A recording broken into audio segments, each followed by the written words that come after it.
And so they fought very hard to get it, and it's an honor to give it to Huntsville. Pete, say a few words, please. Thank you, Mr. President. As usual, right place, right time, for the right reason. In your first administration, you established the Space Force at a time when we knew we had to be looking to that domain of space. You also reestablished SpaceCom to ensure that priority was put in place, and you, through the Air Force, independently identified that Huntsville, Alabama was the right place to put it. For other reasons, in the next administration under Biden, they decided to move it somewhere else. Well, during that time, the DoD Inspector General, the Government Affairs Office, they did their own assessments. And where did they say SpaceCom should go? Huntsville, Alabama. So what you're doing today, Mr. President, is restoring it to precisely where it should be based on what the Space Force, the Air Force, your leadership believes will give us strategic advantage in the future. That is Huntsville, Alabama. We are way ahead in space, but this will ensure we stay leaps and bounds ahead, because that's the most important domain. Whoever controls the skies will control the future of warfare. And Mr. President, today you're ensuring that happens. Thank you. Thank you very much. Katie, would you like to say something? Mr. President, we are grateful for your leadership on this and restoring Space Command to its rightful home in Huntsville, Alabama. This delegation has worked together, both chambers, both parties, to make sure that Huntsville was the place that Space Command called home. As was mentioned, obviously the Biden administration chose to make this political. What we want to do is put the safety and security of Americans first. We want to make sure that our war fighter is put first. And we want to make sure that America continues to lead. And today, Mr. President, you've allowed that to happen. Thank you. Thank you very much. Tommy, please. Yeah, thank you. Thank you, Mr. President. This is a great day for our country, not just for our state of Alabama. We need help in our military. We need to catch up. And as Secretary Hessek said, we $1 million. We have the plans intact.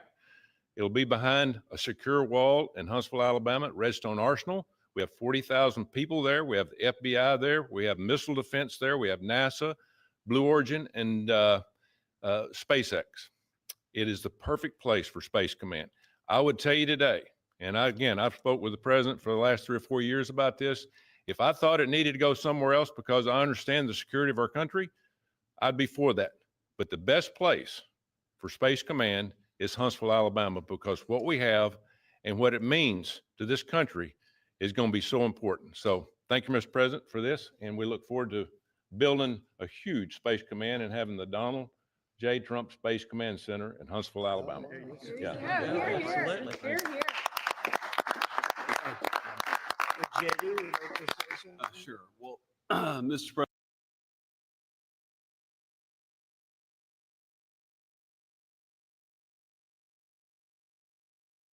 President, thank you. I'll be very brief here.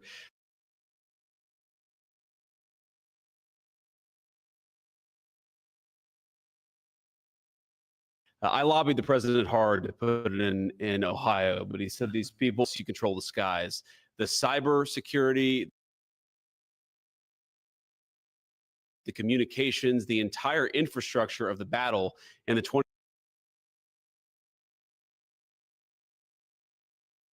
21st century will be in space. So it was a visionary move in the first administration for the president to set up Space Force. And I think an equally visionary move to make sure that Space Force is right where it should be in Huntsville, Alabama. Thank you, sir. Thank you very much. Gentlemen, anybody want to say anything? Would you like to say? Mr. President, another promise made, another promise kept. You think about it, Redstone Arsenal is critical to national security. The president said when you were the 45th president, let's do what's right for national security.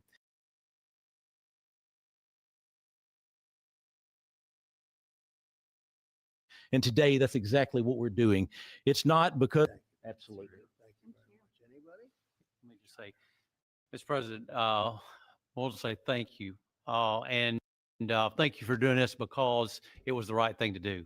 All the, when they looked at all the numbers, Huntsville was the place to go. And like you say, it was unfortunately pulled out, but you made it right. So I want to just say thank you again for a grateful nation, and to the state of Alabama. We're very grateful. Thank you and God bless. Thank you. Thank you, Mr. President. Throughout history, militaries has always understood that whoever could hold the high ground held the advantage. Space is the ultimate high ground. And what we're doing with moving the Space Command to Huntsville is absolutely critical to our maintaining dominance in that sphere. And it goes hand in hand with what we're trying to do with the Golden Dome and missile defense to defend against anyone else who tries to enter that sphere. So thank you, Mr. President. Thank you very much. Please. Thank you, Mr. President. And obviously, national defense is a huge issue. And when you look at the scores, Alabama was #1. And for political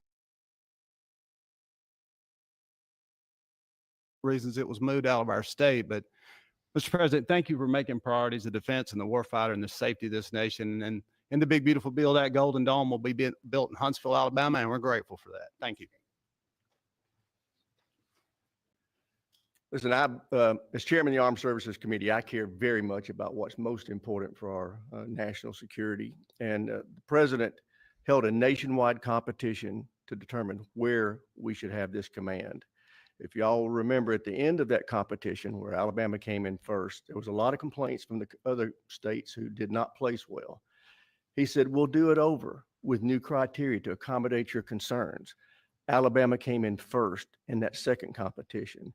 His Secretary of the Air Force reviewed the results, said it was fair, and the president named Huntsville. It was the Biden administration that decided to make it political, even though his own Secretary of the Air Force said it was a fair competition and it should be in Huntsville. So I want you to know I appreciate this president standing up and being strong and saying he's going to make this right and put it where it rightfully belongs. That's Huntsville, Alabama. Thank you very much.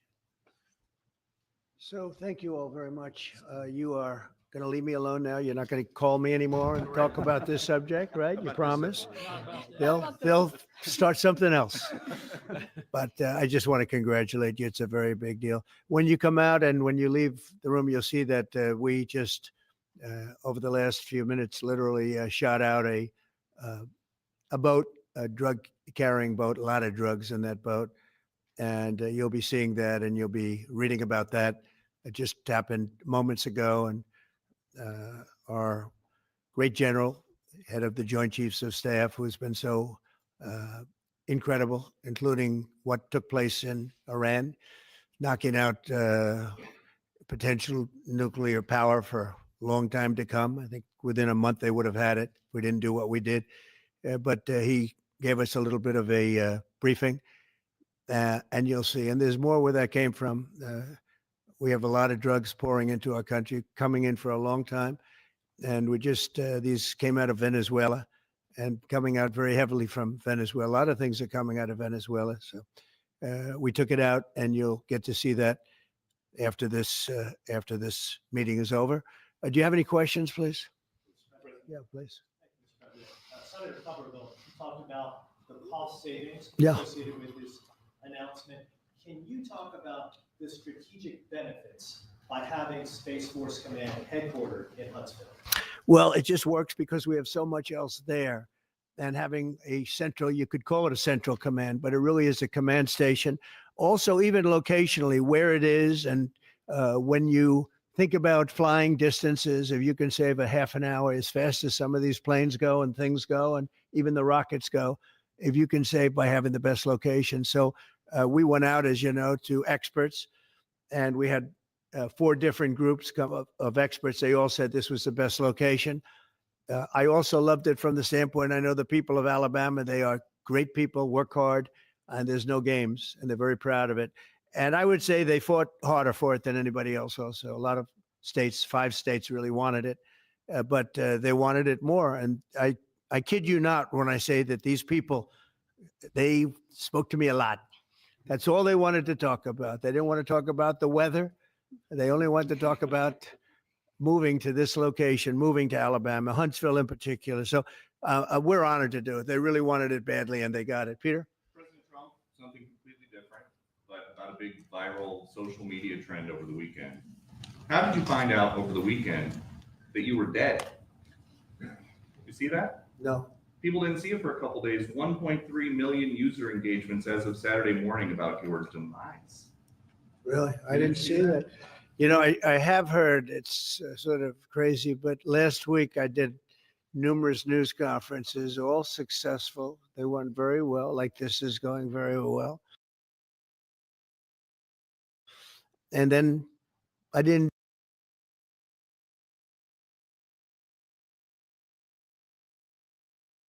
do any for 2 days, and they said there must be something wrong with him. Biden wouldn't do them for months, truths, long truths, I think pretty poignant truths. No, I was very active over the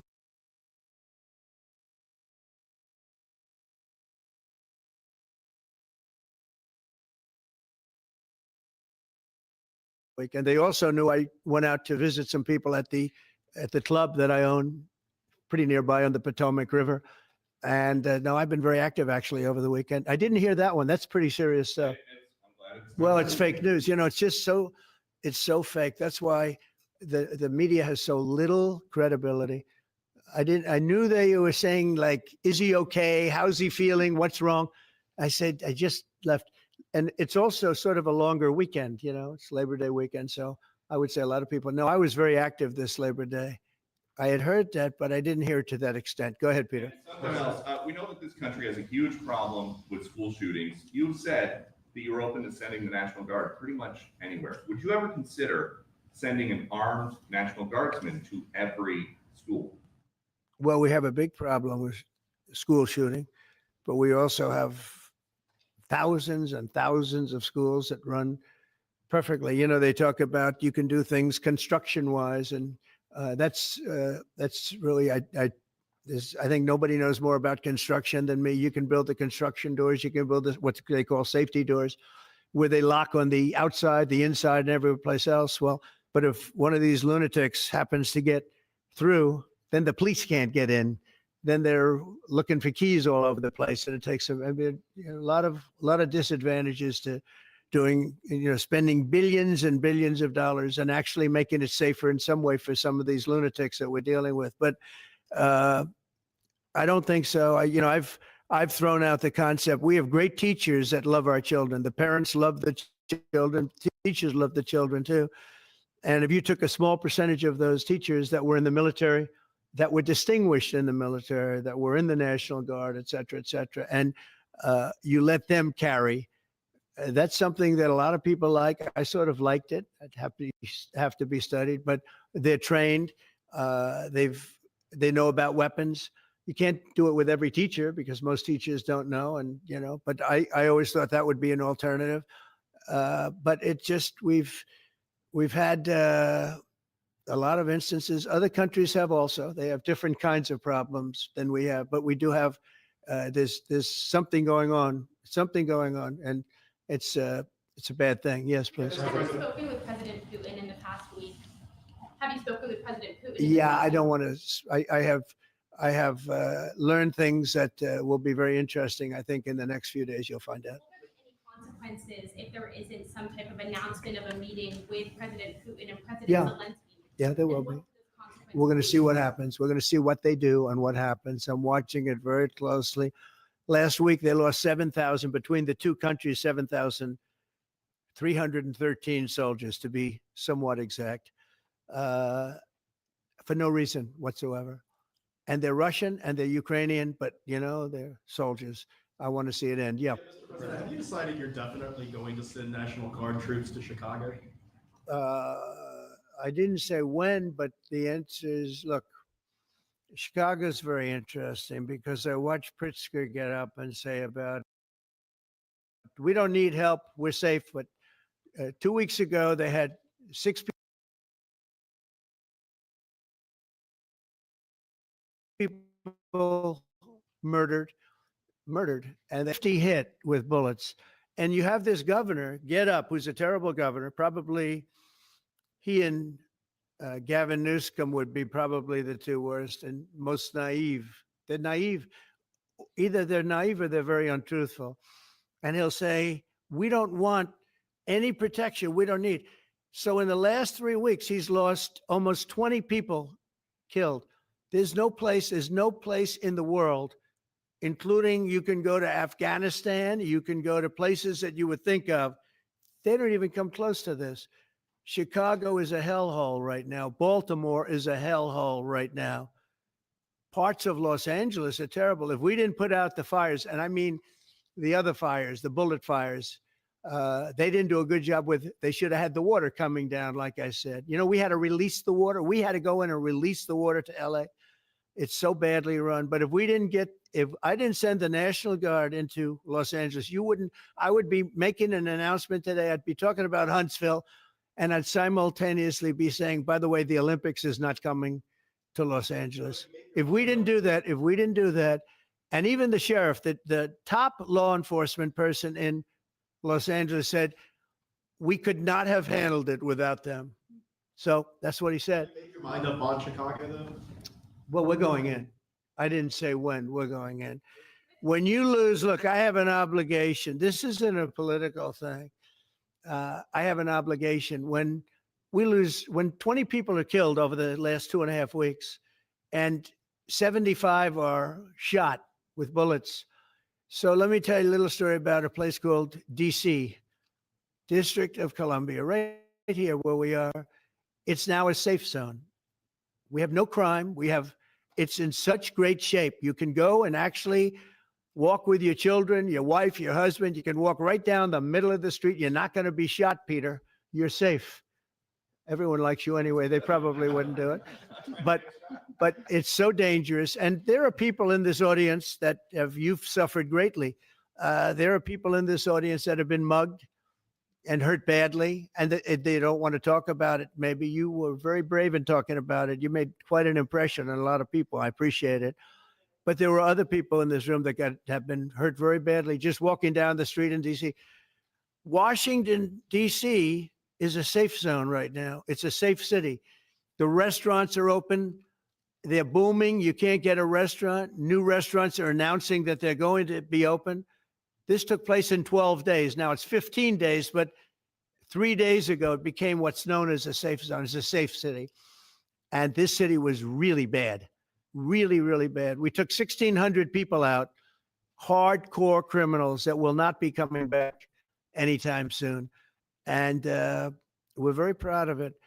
You know, to have our nation's capital lose every week, you know, it was like years, many years where every single week somebody was killed for many, many, many consecutive weeks. This went on for years. And then we had last week, it was announced that nobody was killed last week. And I made that announcement in front of a very distinguished leader of a country.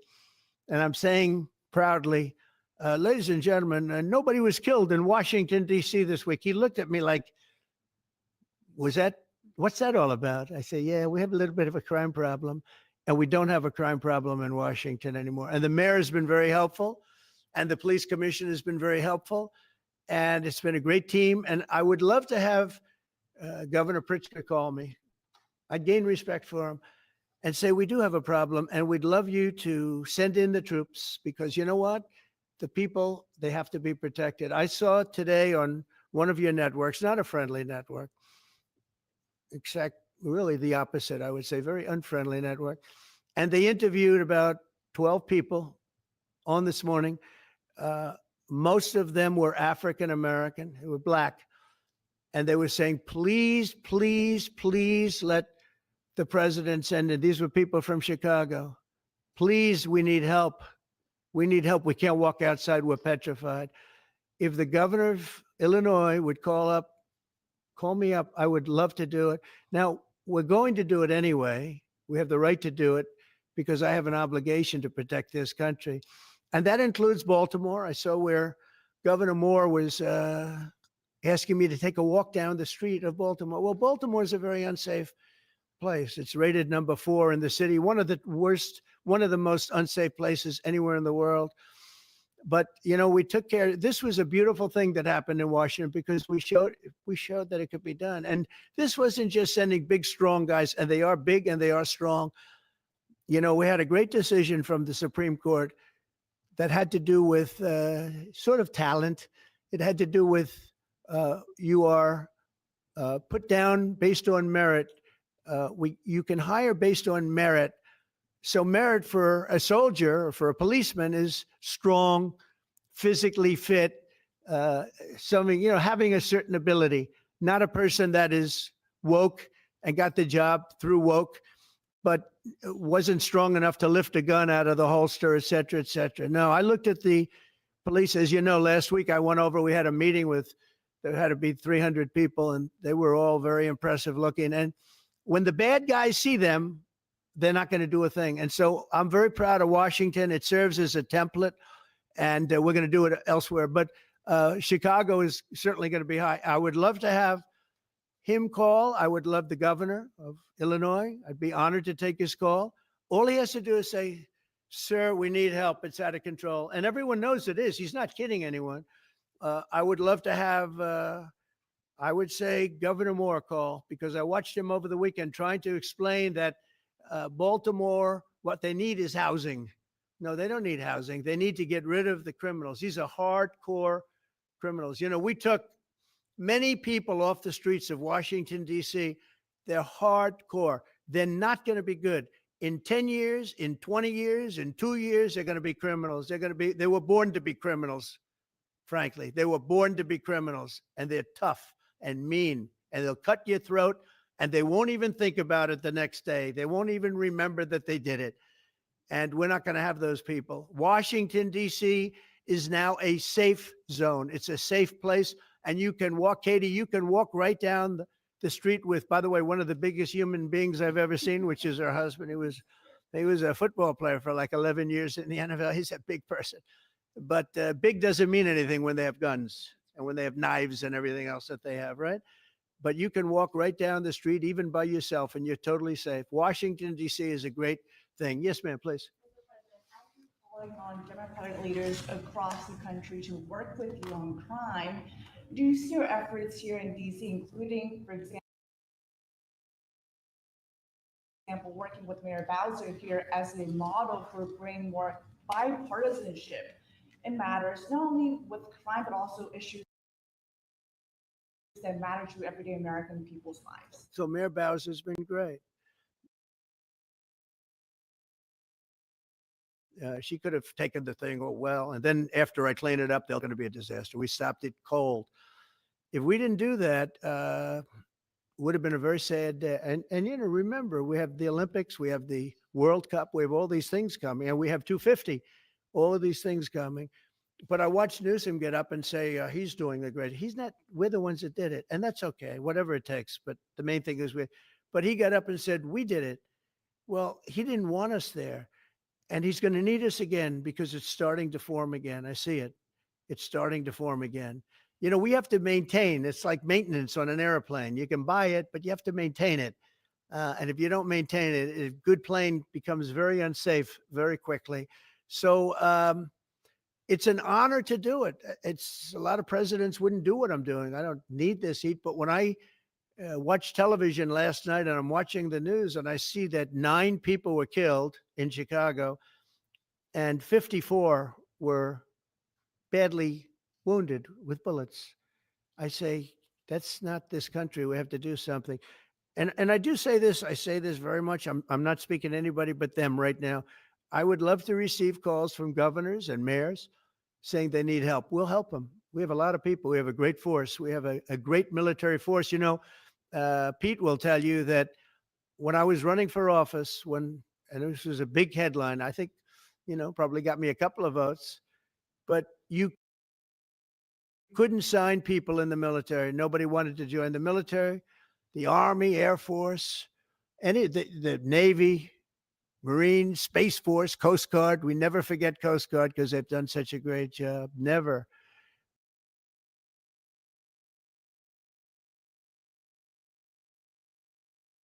But nobody wanted to join any of them. We were way below what we wanted. Every single one.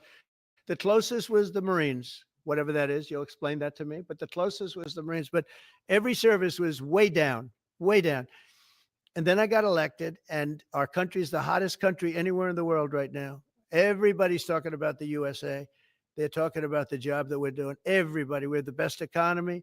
We have a very, very important decision being made by the Supreme Court because our country is the richest, the strongest, the most powerful. But if for some reason some liberal court, I'm talking about the court that just ruled, where even an Obama judge voted in favor of us, which I gave him a compliment yesterday, as you know. I said that took great courage. But it's a liberal court, and it's going up to the Supreme Court, who I think have been incredible people. I think they've made very wise decisions. But the tariff question, because without the tariffs, this country is in serious, serious trouble. We've taken in almost $17 trillion of investment is coming in. Most of it is coming because of tariffs. And if for some reason somebody wanted to be politically correct, I actually think it's unpolitically correct. I think politically correct is to approve it because there's nothing so popular as what's happened to our country. Our country is doing so well. But we had a liberal court gave us a very shocking ruling.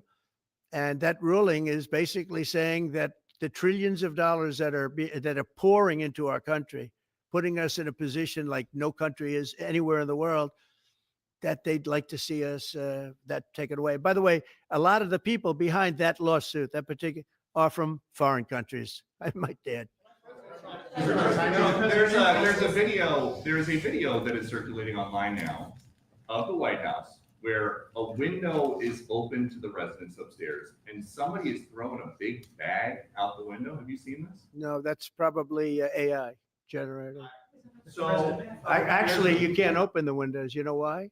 They're all heavily armored and bulletproof. So that's a fake video. Well, it's got to be because I know every window up there. The last place I'd be doing it is that because there's cameras all over the place, right? Including yours. No, but every window, I've never seen a window that's, in fact, my wife was complaining about it the other day. She said, love to have a little fresh air come in, but you can't. They're bulletproof. And number one, they're sealed. And number two, each window weighs about 600 pounds. You have to be pretty strong to open them up. No, that has to be, where was the window? Let me see.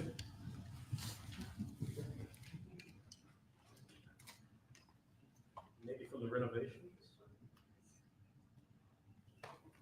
Which is the window? It looks like this is on the 15th Street side, I think.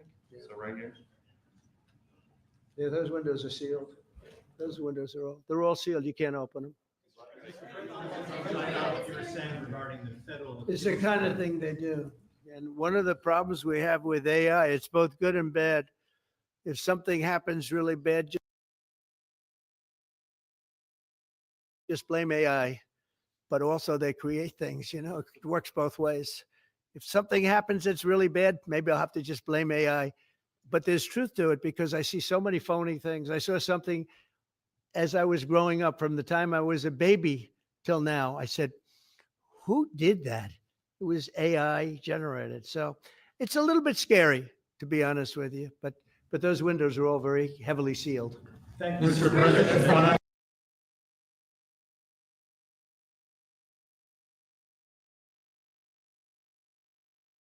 Follow up with what you were saying regarding that federal appellate court that ruled against you and your administration as it relates to your ability. Well, they revive and survive even. You know what? That took a lot of courage for them to do it because you don't see that often. So my question is, I imagine, I suspect you're going to appeal that all the way to the Supreme Court. Well, we already have, yeah. In fact, we're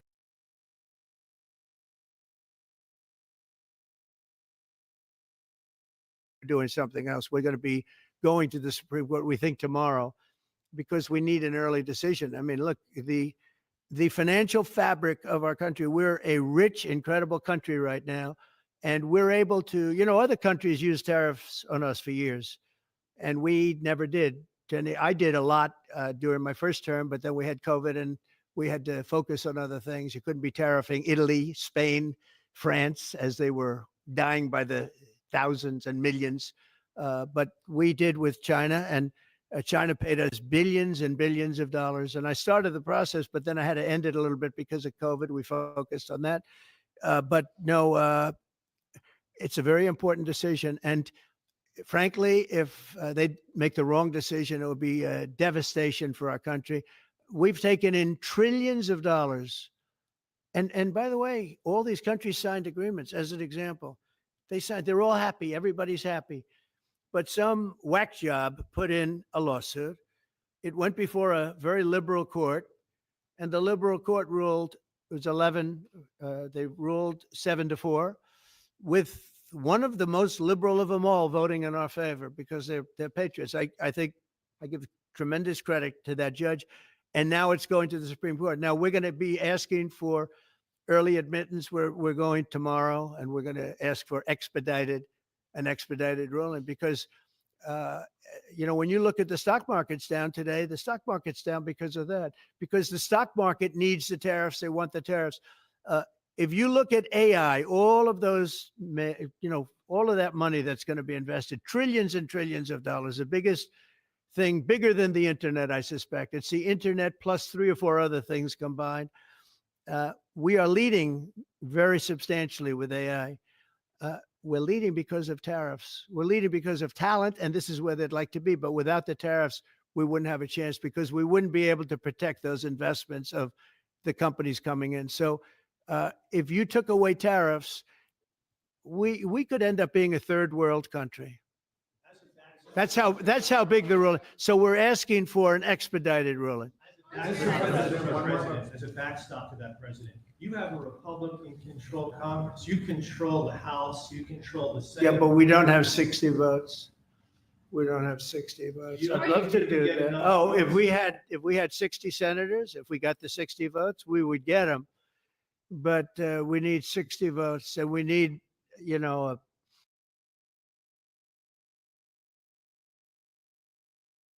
certain number in the House.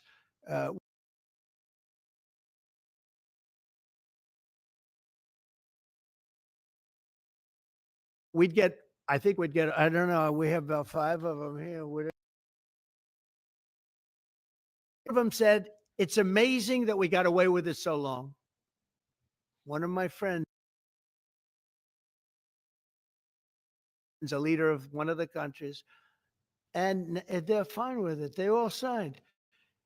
If that ruling ever went against us, I guess we'd have to give back hundreds of billions. We would have to give trillions and trillions of dollars back to countries that have been ripping us off for the last 35 years. And I can't imagine it happening. On a legal basis, they have no legal basis whatsoever. But on a common sense basis, it would destroy America. Okay. You talked about controlling the sky. On Sunday, the satellite signal Ursula von der Leyen's plane was led. With Ursula? Well, she had an interesting event. She's a tremendous woman.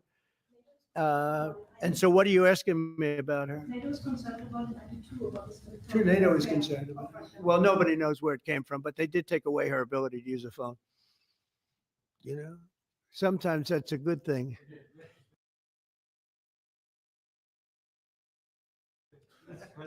Sometimes that could happen to me. I'd be very happy. Mr. President, considering reducing the tariffs on India from 50%. What does that mean? Are you considering? About the highest in the world. They were about the highest in the world, number one. And we therefore weren't doing much business with India, but they were doing business with us because we weren't charging them. Foolishly, we weren't charging them. So they would send in massive, everything they made, they'd send it in, pour it into our country. Therefore, it wouldn't be made here, which is a negative. But we would not send in anything because they were charging us 100% tariffs. And, I'll give you an example, Harley Davidson. Harley Davidson couldn't sell into India. There was a 200% tariff on a motorcycle. So what happens? Harley Davidson went to India and built a motorcycle plant. And now they don't have to pay tariffs. Same thing as us. So what we're doing is literally thousands of companies are coming into the U.S., car companies, AI, but, more traditionally car companies. We have so many car company factories under construction or being designed right now. And they're coming from China, they're coming from Mexico, I must tell you, and they're coming from Canada, a lot of them coming from Canada. But they're coming into our country because they want to build here.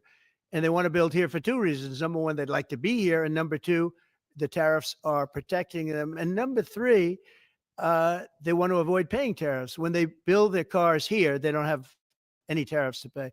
You know, when you build here, you don't have any tariffs. Mr. President, Go ahead, in please. light of the Minnesota shooting last week, the Department of Homeland Security is now awarding more than $100 million to hundreds of faith organizations across the country to help them ramp up security. What's your vision for further protecting religious liberty across the country amid incidents of threats? And So violence? religious liberty is so important. And we're talking about every religion now. And we're doing things on that nobody else has ever done. And we're going to be having a big announcement in about 2 weeks on that question. Yeah, please. On Space Command, sir.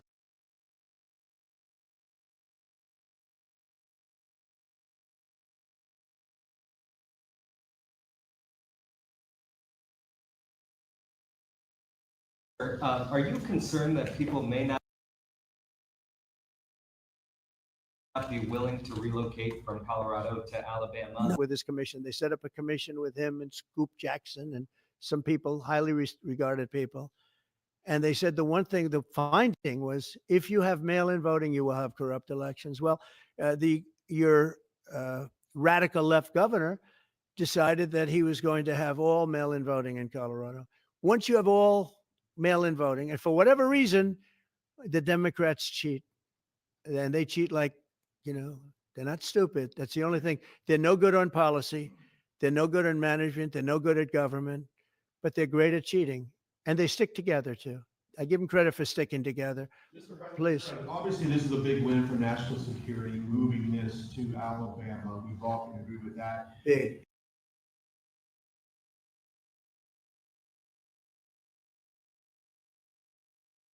Is there any idea of the economic impact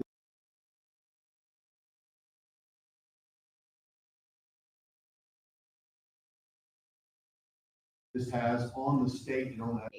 And the state of Alabama is about to show the country the best among us. So we know the economic impact is going to be tremendous. There at Redstone Arsenal, we're proud to house everything from the FBI to headquarters there for material command to a number of things. We obviously have NASA with Marshall Space Flight Center. And so this naturally fits within. When you look at the decision matrix that they placed in front of us, that's why we ranked so high, is because we have the resources necessary and the ability to build out quickly to meet the needs in front of us. As far as economic impact, it would be tremendous. Does anybody have an exact number? 1,600 jobs. With 3,000 spinoff. Look at this. This is teamwork right here. So we are really proud, and the people of Alabama are ready to get to work. And I've got a housing question, if you could, just for a second, Mr. Yeah, President. please. Owning a home and going about the American dream seems like it's out of touch for a lot of Americans. Yeah. Just recently, you pushed out a statement about addressing an emergency housing situation. That's right. We're thinking about doing that. Yeah, can you just? Well, we need a little help from the Fed. We have a man named Jerome Too Late Powell. You probably heard of him. He's too late. He's way too late. And the economy is so strong that it's pushing through that. Normally, it would have been much tougher, but we're doing so well that we're pushing through it. But it makes it very hard for people to get mortgages because too late is too late. Very simple. He's too late. And probably political, whatever. He wasn't too late before the election. Before the election, he was cutting rates, right? Because he was hoping that, I guess, Biden would get in, or that Kamala would. He was a big Biden guy. Explain that one. And then he was a Kamala person, but he was hoping, I guess, she'd win, I guess. I don't know. It didn't work out too well. But yeah, we need a very serious cut.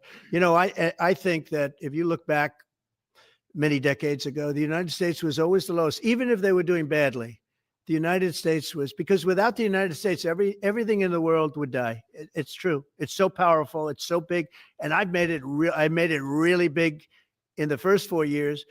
Then it started to degenerate with what this Biden administration did. But we built it up to a level that I never thought we could be at this quickly. We're the hottest, we're the best financially. The money coming in is so big because of tariffs and other things, but because of tariffs. Tariff gets us even those other things. Plus, it gets us great negotiating. I settled 7 wars, and numerous of those wars were because of trade. And numerous of the trade deals that I made were because of tariffs. It gives you a great negotiating ability. If that ability were taken away from us by a liberal court acting on essentially foreign nations asking to get help from the United States government, when they've been doing this to us for 40 years, that's why we have $38 trillion in debt.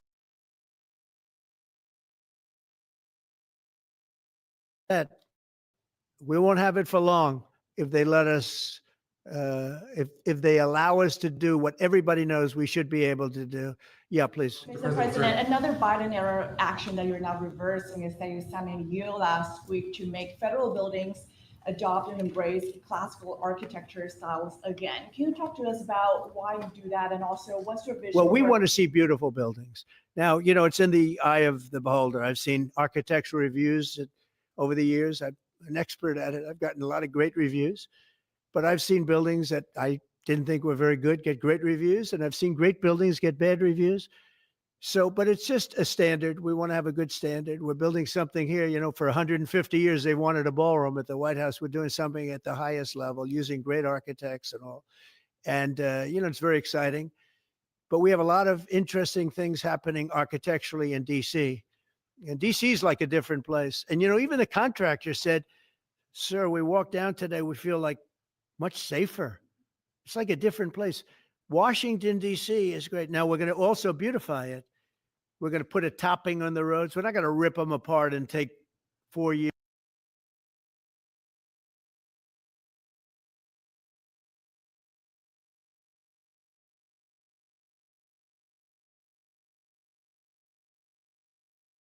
To build a road that was exactly the same, about a 20-mile radius from the White House. We're going to have this place spick and span. It's going to be crime-free, and it's going to be spick and span. You'll be proud of Washington again. Go ahead, please. Sir, China's having a massive military parade that President Putin and Kim Jong Un will be attending. Do you interpret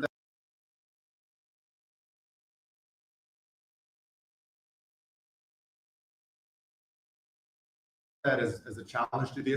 And are you No. concerned at all about those countries? No. Trying to be some sort of counterweight? Not at all. China needs us, and I have a very good relationship with President Xi, as you know.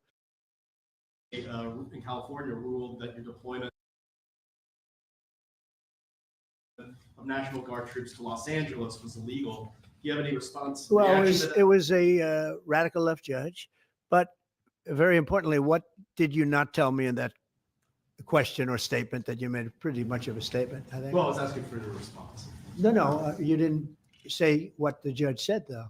The judge said, but you can leave the 300 people that you already have in place. They can continue to be in place. That's all we need. But why didn't you put that as part of your statement? Because the same judge ruled exactly as you said, except the judge said that you could leave the 300 people that you already have in place. They can stay, they can remain, they can do what they have to do. Thank you very much, everybody. We appreciate it. Thank you. Thank you. Thank